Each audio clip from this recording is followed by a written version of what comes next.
Hello and welcome back to ExcelSIF. In my last video, we listed all the file names in a folder using an Excel 4 macro without the need of any coding or VBA. It worked flawlessly but only listed files in one folder, meaning if there are any subfolders, they were not listed. As promised, today I have something that will list the files in as many levels as there are. Meaning you can have folders inside folders and they all will be listed. Not just the file names, you can have the extensions in a different column, their attributes like file size, date created, date modified, date accessed, and loads.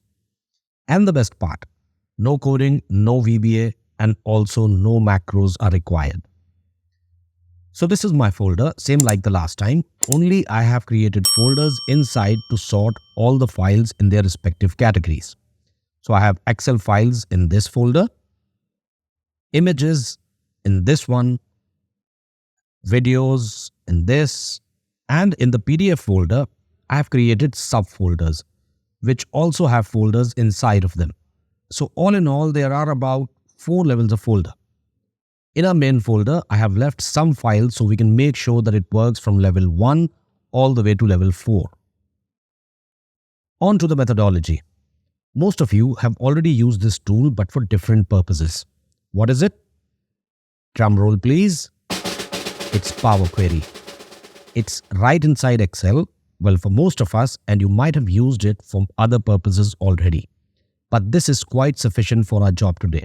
If you're using an older version, you can download as an add-in for Microsoft. I'll leave the link in the description. So I have a blank Excel sheet opened here. We go to the Data tab, Get Data, From File, From Folder. It will ask you for the folder location, select it here and open. It may take some time depending on your system speed, but when it's done, you will see this window. This is how your final list will look. It has the file name, its extension, date accessed, date modified, date created, and the folder path as well. That should come in handy if you need to know exactly which folder is your required file in. If you're happy with it, simply click on load and here we are. You can save this file and be done with it. In future, if you are to delete or add a file, let's say we go in our folder and we create a new Word document, all we have to do is come back to our Excel and click on this icon here, refresh, and scroll down, and here is our file. If we are to delete this file and click on refresh again, notice the number of records down here, it's gone. I also promised to have file size as well in here. So let's do that now. Hover your mouse up here and you will see this dialog box pop up. Click on Edit. Now we are in the Power Query editor. Here we can add and remove any columns as per our requirements. Like I don't need the date accessed and date modified columns, so I right click on them and choose Remove. To get the file size, click on this double arrow thingy next to Attributes. Uncheck them all and select Size. OK and done. Here we have our file sizes. Click on Close and load here and done. If you recall, in my last video, we pulled the categories using VLOOKUP. We are going to try something different today. I have my extension list here in a separate file and we are going to connect it to this query here. I said connect because we are simply asking Excel to connect to my extension list and not bring it in here. That saves us on file size and makes the whole thing a bit faster.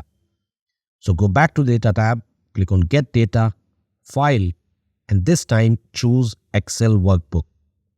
Locate your file. Mine is here and choose where we have our data. Mine is in this table here. Click on it and get down here. This little arrow next to load, click on it and choose Load To. In here, choose only Create Connection and click on OK.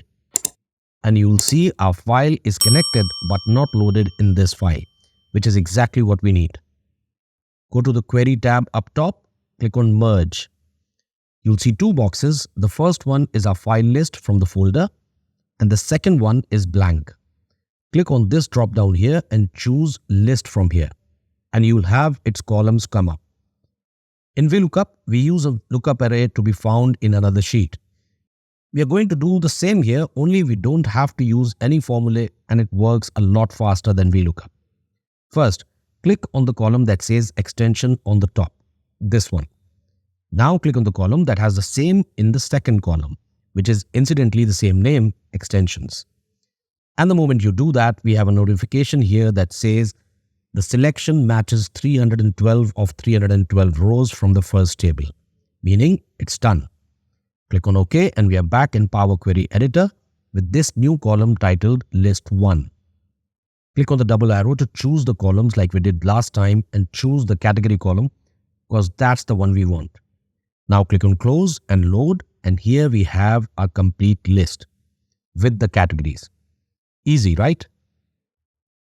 You can save this file, and every time you add or delete files in the folder, all you have to do is to refresh it and the whole thing will be updated, all down to the sizes and the category. That completes this video. Now you know how to list all the files even in subfolders. It doesn't matter the number of files or the number of subfolders. I hope you have liked this video and learned something new today. So like, share and comment so YouTube algorithm can push this video to more Excel lovers.